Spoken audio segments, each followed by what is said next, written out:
Welcome to my Fab 50s and Beyond, the podcast where confidence, style, and life's best moments just keep getting better. I'm your host, Soretta L. Bell, here to share inspiring stories, expert tips, and real talk to help you live boldly, look fabulous, and feel amazing at any age. So grab your tea or your glass of wine, and let's step into this fabulous chapter together.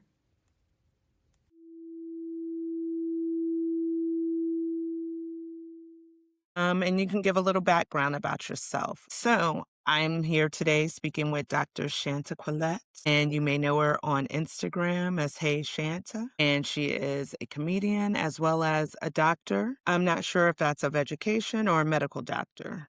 No, I love it. I love it. I love it. Hey! girl, you thirsty? Okay, I'll get you some. Give me a moment to get off the phone. Who? Okay, Also juice. okay, okay. Where's Papa? I don't know. Okay, just give me a He go. went to the door. Okay, give me a moment. Trust me. I knew that wasn't going. Duty. I was like, please just give me 30 minutes. I was on honey duty 2 days ago, so trust me. I was like, gosh, it's so much, but I enjoy every minute of it. Honey is one of the better pleasures of getting older. It gets me that opportunity to do a little fun stuff with them that I couldn't always do with my kids. So, Dr. Shantaquilette, tell us a little bit about yourself. Yeah, so I am Hey Shanta Q. My name is Shantaquilette DeVille Carter Williams. I reside here in Dallas, Texas. I am a native of Denver, Colorado, but I'm getting ready to supersede my time here in Texas. I am a mother of a blended family. We have 6 girls and 1 son, Addison, which everybody knows very well. I have 2 grandchildren. I've been married for about 20 years. Me and my spouse have been together, though, about 25. I am everything love, light, harmony, hallelujah, and happiness. I had a decorated career in at the Internal Revenue Service, where I retired in 2019 after I had a stroke. After I had my second stroke, and then and a heart attack, which retired me. And I started walking into my purpose, became a full-time advocate, women's advocate in health with breast cancer. I have a nonprofit called Pink Peppermint Project, and we provide services and resources for women and their caregivers. Then I started having my own health issues, of course, and I started advocating on a broader perspective, which was cardiovascular health. And ever since then, I have been shining my light on social media, Yes. using humor to disarm individuals when it comes to serious information, especially when we're talking about our health and longevity. Thing perimenopause. I started a brand called Girl Be Natural in around 2017.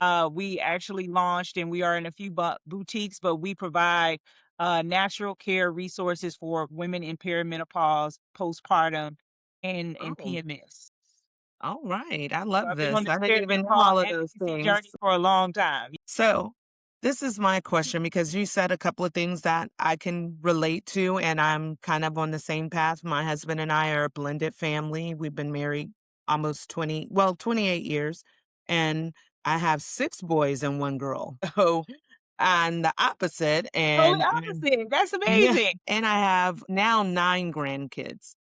I I can't wait. I can't wait. It's such a beautiful blessing. I truly am thankful, and that enriches my life a lot more than most people realize, that to get to see my kids have kids and be honey, because I'm not grandma, I'm honey, and just be in their lives. But you also talked about women's health, which is a big thing for me as I've turned 52 now, just turned 52 a couple of weeks ago. Happy birthday. And thank you, Libra season always. So I had started following you for your skits, and they were so funny. They were so engaging, and they made me laugh. I was like, oh, this is hilarious. But then as I watched you more, I noticed that you got real serious about women's health and about your own journey, where you said you had 2 strokes and a heart attack. And I mean, you're not 50 yet, so that's very young to be doing that. But as a Black woman, I understood the stress where we sequester and we press it down and we keep saying like, oh, it's something else. I'm just running too hard. I'm working and I'm working. And it all of a sudden it'll take you down. it'll literally stop you in your tracks if you don't. So once you realize that you had one stroke, and then a second one, where was that light? Where was that wake up call? Like, I'm not walking in my purpose. It's time for me to walk in this purpose.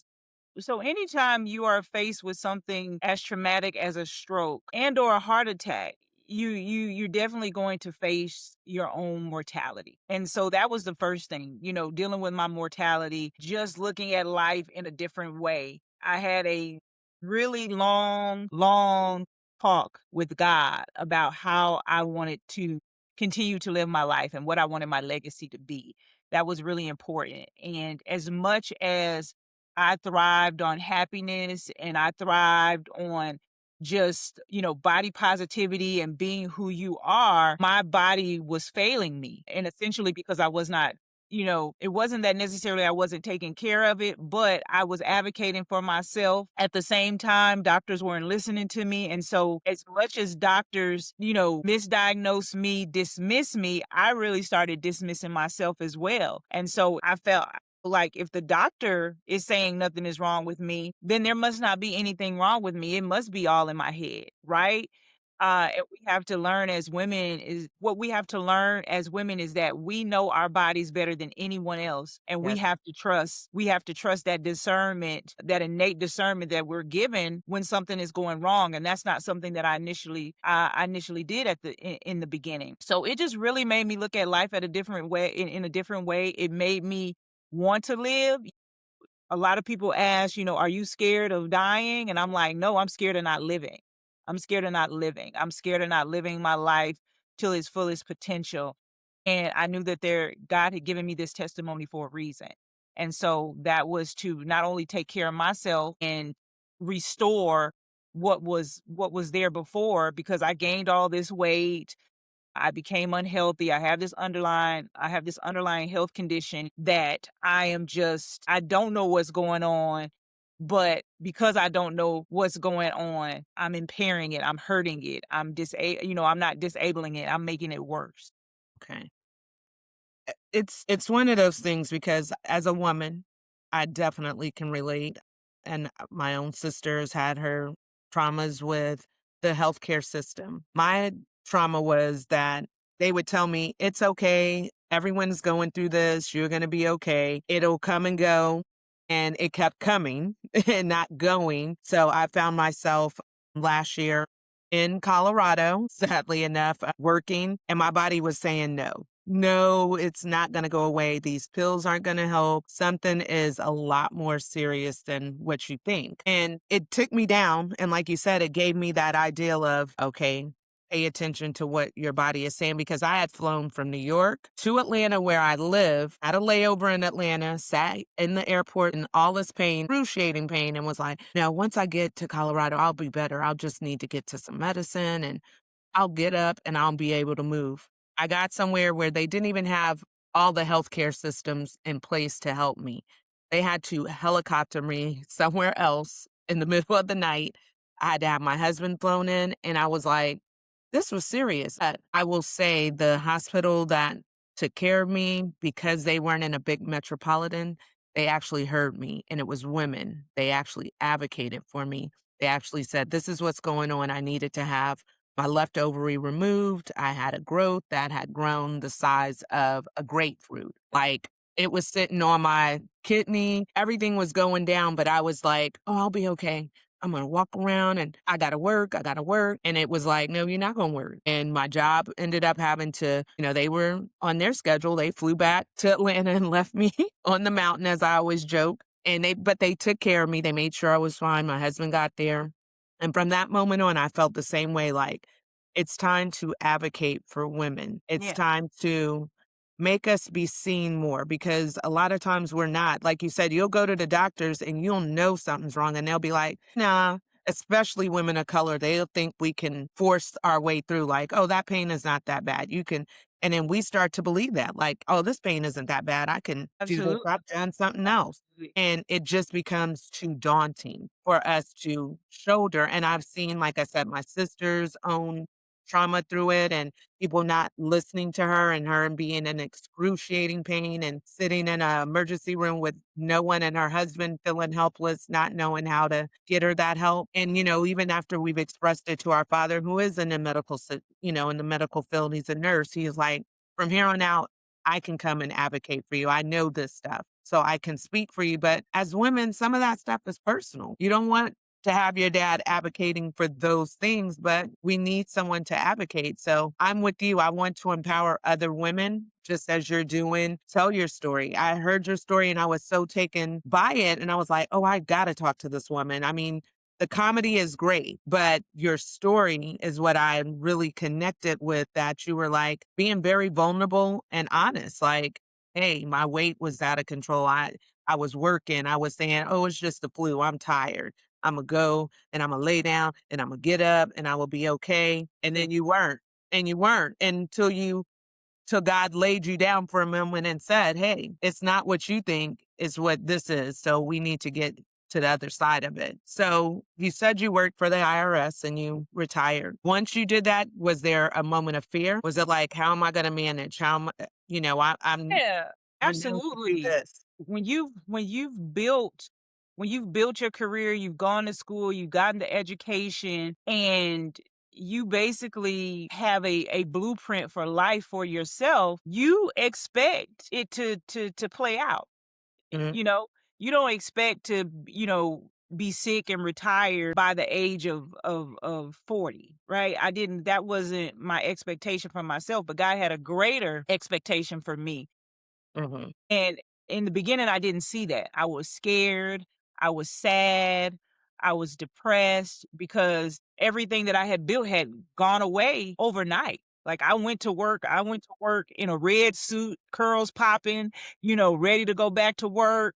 I was fly, ready to go to work, full of energy, and went to work that day, had a stroke, and never went back to that office, only to get to pick up the remaining of my things. And that was like a whole almost a year and a half or 2 years later when I went to finally clear my desk out and get all my things. And say my final goodbyes to it was only really what was my manager. But yeah, it was a tumultuous experience in the beginning. But again, once I started to really vision what I wanted my life to be like and what I had always dreamt it to be, because again, I was working at the IRS, but I was always on the wayside empowering women, writing blogs, empowering women to do better and feel better about themselves, and knowing that you could seek higher education and you could have children and you could be a wife and you could do all these things. So I was always on the wayside doing these things. But when I asked God to just make my voice, visible to the world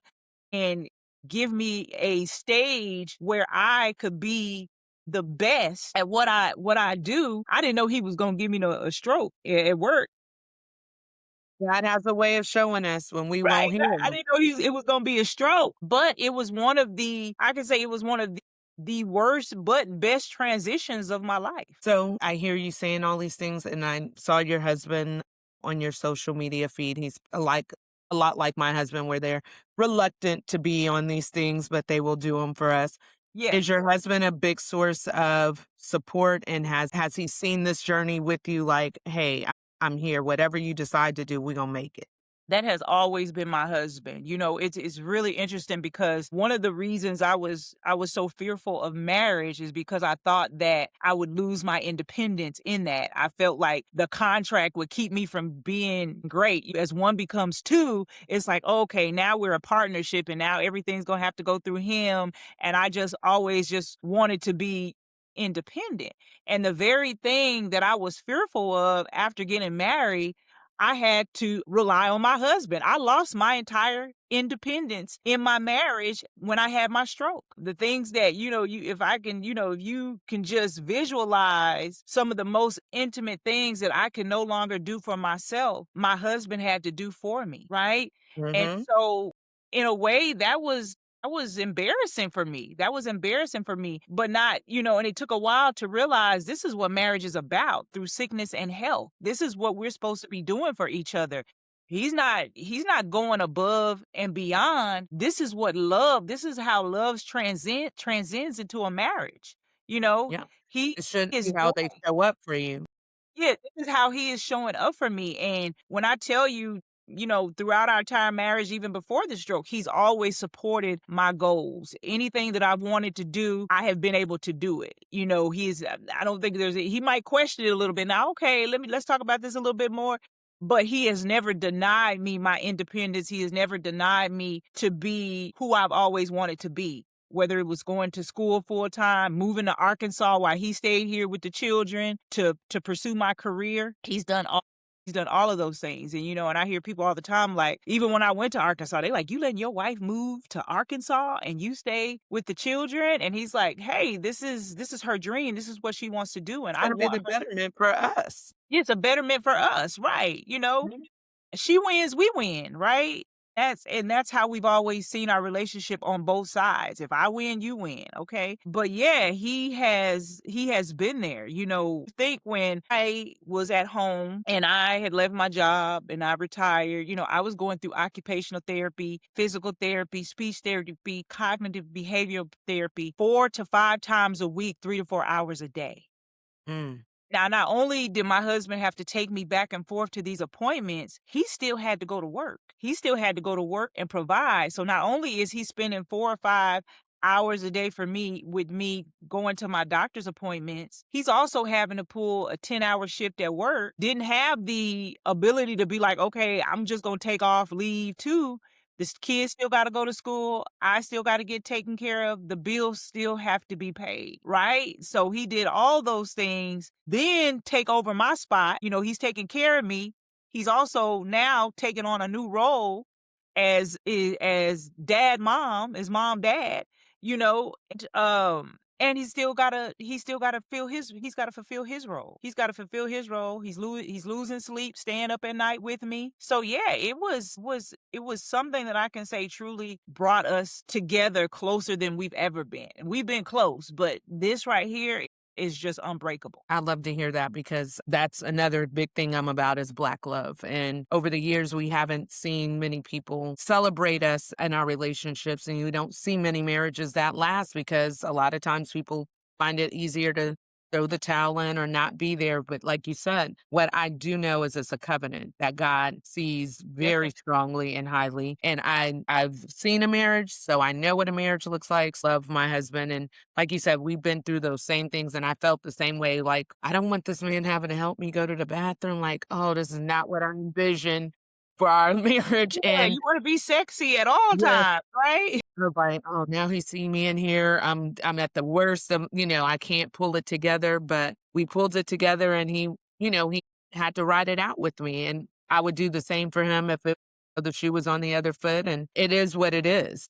That's just how I look at it. Like you said, we don't always know what God has in store, but whatever it is, I'm here for it. And if not me, then who? Then who? All of our testimonies have a story that needs to be told and shared. Like I said, I can't thank you enough for sharing your stories because it is some women out there or some man out there that's going through something that someone else is being vulnerable saying it makes it easier to get through. Like, oh, I'm not by myself.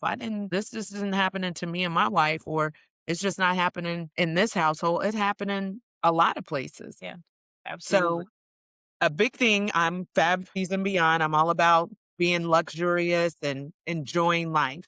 So, Yes. what are some of the fabulous things you do now that you're like, you know what? When I get a little older, I'm going to do that. And I'm not going to worry about if my money is right. And if this isn't lined up, I'm going to do it and it's going to happen. Is Well there anything? I'm an accountant by trade, so I don't For think I me, will ever say that. But but I do know that you can't take your money with you. yeah. I do know that. You can't take your money with you and you have to enjoy the fruits of your labor. I'm gonna enjoy if I want to go out into the mall, go to the mall and buy me a new pair of shoes, I'm gonna buy me the new pair of shoes. If I want to travel, I'm going to travel. If want me to buy me the wig, I'm gonna buy the wig. I have done a lot of things in life and I have no regrets. You know, a lot of things people say is that you'll never see somebody 80 years old saying, "Dang, I wish I didn't have that much fun in my 20s." I had fun, I had a time, I've done all the things, and I'm glad that I did because there's a lot that I've missed in, my 40s from just, trying to, retransform. I was going through this metamorphosis. And so there's a lot of things that I won't even say that. There's nothing that I've missed out on. God has, written my life and written every chapter the way that he wanted those chapters to be written. And I just have to continue to read them and continue to, wait till I get to the next page to see what he has in store. But the one thing someone asked me not too long ago, they said, "What is on your bucket list?" I said, "What is on my bucket list?" To live to 100 years old. That is on my bucket list. That is the one thing on my bucket list that I want to be able to check off and be like, I made it to 100 years old. Well, I tell my husband I'm gonna live to 120. So, Listen, that is on listen. my list. Like, I wanna but my sisters often say, "Well, who's gonna be left around?" And I was like, "That's true. I don't know if I wanna be here alone," but I said 120 is what I'm aiming for. I think That's right, then 120. as Yeah, I long as said I'm in my right mind, I don't as long wanna as be a I'm burden to sound, anybody. yeah, in a I sound wanna be mind. here. And I've seen a lot of women 105, 110 that are in their sound mind and they are living life. They're still eating for themselves. They still have a lot of joy in their heart. Exactly. And that's all I want. Like I've done the bungee jumping, I've done the zip lining, I've done canyoning, I've done all those things. So now I just really want to travel the world with my boo thing, enjoy enjoy my children, enjoy my grandchildren, and just keep advocating and bringing joy to women's lives, making everybody feel seen and heard. Yes. So now that you're on the side of perimenopause, I'm in menopause. So Mhm. it's a whole different situation. Some days I'm good, some days I'm not. My husband said this morning, "You're mean." And I was like, and I mean to be. I said, I meant to be because I just sometimes I've been so nice for so long. I was like, I mean. So I saw you doing a skit where you were putting on your makeup and you was like, am I even putting on my makeup? How perimenopause messes with that mind. That brain fog is serious. It is. What do you do or what vitamins, what routines are you doing now to kind of supplement perimenopause for you? Yeah, so it's really interesting with the brain fog because I've had a brain injury, right? So I've had a stroke and I've had a brain injury, and so that has I love it. I don't know Zaire. I left it in the bed. This cup on here? Okay. I left it in my bed. Look at my bed. But don't come back in here, okay? Okay, promise? Okay, thank you. That's my maverick. He'll be like, but honey, I need This is exactly how Addison was when he was a baby. He just turned, and he's 20 today. Today is Addison's birthday, so he turned 20 today. happy birthday. Thank you. So brain fog. So it's very interesting because, some of my post strokes. Okay, well, I'll come find it. I'll come find it later. Here, take this one. Plug this one up. Okay. Okay, Zaire. Take this one. You're gonna have quite a show. You're gonna have quite a show. Yes, I love it. I love all of this. This is the naturalness of being women who have multiple families. Was on the news and the baby came in with it was in a little stroller, a little Thriller. walker, and he I was like, love it. yeah, but yeah, so I've had a stroke and my post-stroke symptoms, I deal with, memory loss and a lot of brain fog. And so because of perimenopause, it has, made it a little bit more, it has made it worse, right? And so I started talking to my doctors about it because it got to the point where it started affecting my quality of life, right? Where it just, I could just visibly see the impact that it was making on my life. And then I started recognizing when I started forgetting things. It wasn't a fact of just like, oh, I forgot my keys, or oh, I forgot to turn the stove off, or these type of things. It was more so like I was, forgetting names. I was forgetting faces. And I'm like, Lord, am I going through the first stages of dementia? What's going on? Mm, And so I think one of the things is when we start recognizing symptoms that become debilitating, we need to start talking to our doctors. We really need to start talking to our doctors. So I started talking to my neurologist. I started talking to a nurse practitioner at a telehealth company called MIDI, and they started prescribing me things that helped me mitigate those symptoms. Oh, I also, am big on taking supplements like black seed oil, taking garlic, taking my K2 and my D. Also take sea moss. I take sea moss. I make sure that I take my probiotic. I get all my essential vitamins in, and I take my one a day. I take the vitamins that help promote longevity and healthy aging. So yeah. yeah, I don't know if you can hear Love all it. Telling you that's just how my my husband goodness, is. Imma tell my husband, I was like, "Lord, I thought you was coming back." All good. But yeah, so it's so funny. So those are some of the things I do, but I eat right, you know. Okay, I'm Yeah. at it, okay? Okay, all right. I love you. Okay, Imma take care of it. I can't take care of it right now. I like how he was very reluctant, like, "You gonna take care of it, right?" Right. But yes, I get it. It is one of those things, like you said, we have to advocate and take that initiative because a lot of times we will Yeah, we just yeah, glaze we will sit over in it. our pain. We will sit in our pain. We will sit and complain about things that we can change. And a lot of times it's not just about sitting and complaining about things we can't change. We're also tired of going to the doctor and being dismissed and being told that it's nothing wrong. But what we have to do in these cases is we have to challenge those assumptions. We have to challenge those assumptions and say, hey, this is my body. You work for me. You work for me. And essentially, I'm going to say, hey, you need to since you're not listening to me, I need you to open up my medical file and write that you refuse. You refuse to listen to my symptoms. You refuse to take action on my symptoms. The things that I'm voicing to you, you're ignoring, and I need you to put that in my file. And in most cases, they're not going to write that in your file. They're going to take action. They're going to listen. And so, Exactly. I don't think all doctors are bad. I think there are some really magnificent doctors out there who are doing exactly what they were trained to do, and there's others And that their oath. They standing up to their oath. yeah, stand up to their oath, and there's others that don't. There's others that absolutely don't. They are biased. They used to say conscious bias, and it's like, no, it's just they're just biased. It has nothing, it's bias. It's complete bias. And so it's just really important that we are the CEOs of our health. We take care of ourselves. We manage our health. We manage our symptoms, and we don't stay in a place that we become stagnant with our health. It's prevention over treatment, right? It is easier to prevent a disease than to treat a disease. And Yes. and once we realize that, then we can start taking care of ourselves. We can start bettering ourselves. We can start doing all the things that are necessary for us to have a great quality of life, for us to have longevity. But when you start, you got perimenopause, you got high blood pressure, you got high cholesterol, you got diabetes, you got all these things, and you're impacted at one time.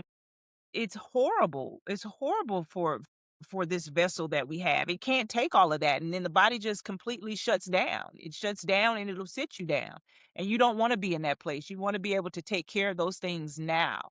Like, I was never a person where I didn't care about, these things. I've always cared. I just didn't have the right people listening to me when I was trying to voice my concerns. I didn't have that type of support from my medical team.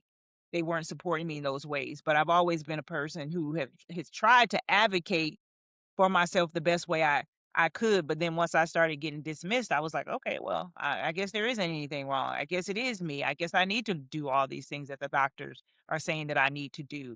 And it is all my fault that I'm in this place when really I had an underlying health condition. I had an underlying health condition that was just getting worse because I was dismissing Misdiagnosed. all the things. Okay. So to bring it all together and conclude this up, because like I said, I'm just so thankful that you took out some time to talk to me and that we can get this message out because it's a broader message for more women and men to really take care of their health. Is there something that you're going to be doing in the future or what should we look for from Dr. Shantaquilette? Yeah, I'm looking at building a community where women, especially women over 40s and who are really trying to um have their comeback period. Or they're in a transition in life where it's tough and they're trying to find themselves. And I think I'm really a great person to be the spokesperson of that because I have reinvented myself. I have reinvented myself. I have come from a place of darkness. My grandma used to say a sow's ear to a silk purse. I have been there. I have the lived experience to say, "Hey, if you do these things, it will get better." But you cannot cannot stay in the same place. Like I said, it is okay not to be okay. It is always okay not to be okay, but it is not okay to stay in a place of pain, hurt, where it is a detriment to your health. And those around you because Those there's so around you, many yeah, it's people not who need us. yeah, people need you. Like, you can't be anything for anybody if you don't take care of yourself because you won't be here. Yeah, And we also self-preservation.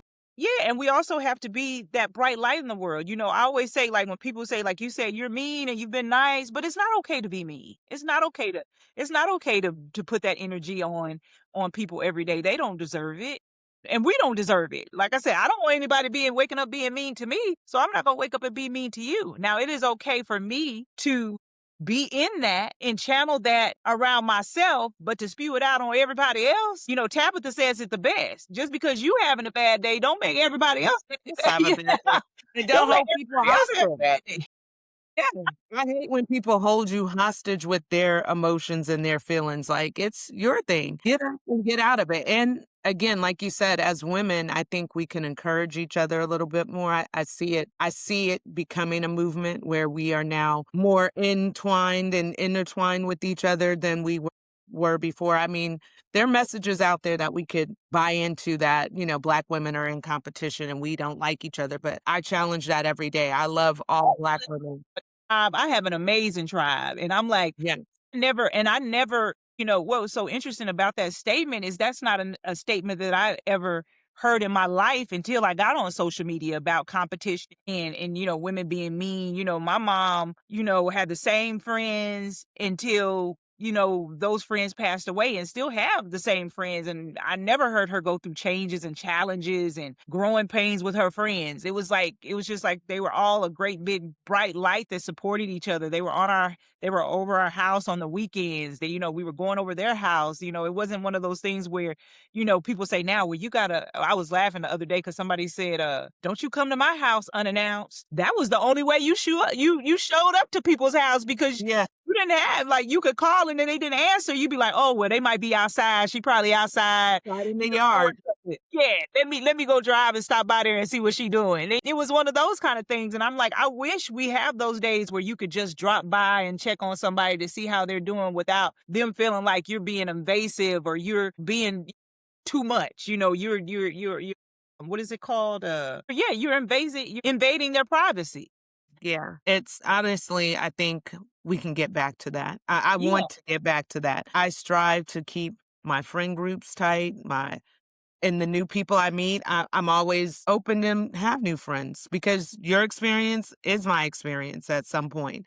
Yeah. We may cross paths again in another setting, and I always want you to feel like Tretta was cool. She was nice. Feel like home. When you Yes, come to me, I want it to feel like home. I wanna be that exactly. I always wanna feel like the home girl that you can always talk to. You can just pick up the phone and call me, and Imma be like, "Hey, what's up? What's going on?" And I can always talk to you. We can always ride, what they say, "Ride till dawn. Ride out till dawn." Right.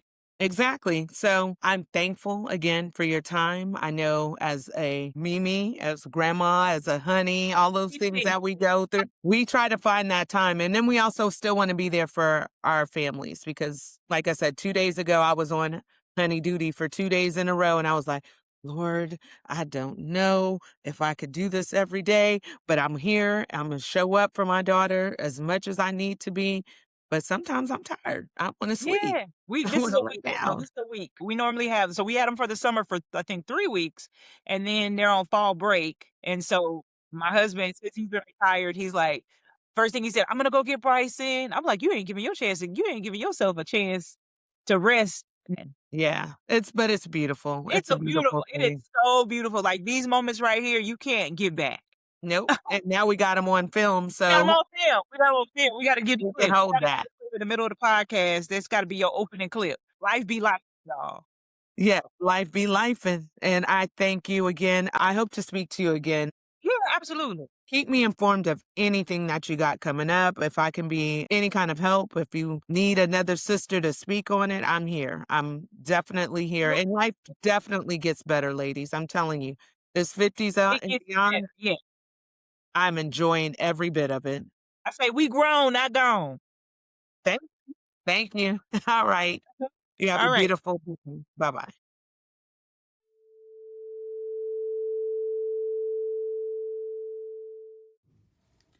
Thank you for joining me on my Fab 50s and Beyond. If you loved today's episode, be sure to follow, subscribe, and share it with someone fabulous in your life. Follow me on all social media platforms at The Makeup Socialite for more style, beauty, and life inspiration. Until next time, remember your best chapter is happening right now. Stay fabulous and continue to spread love and beauty.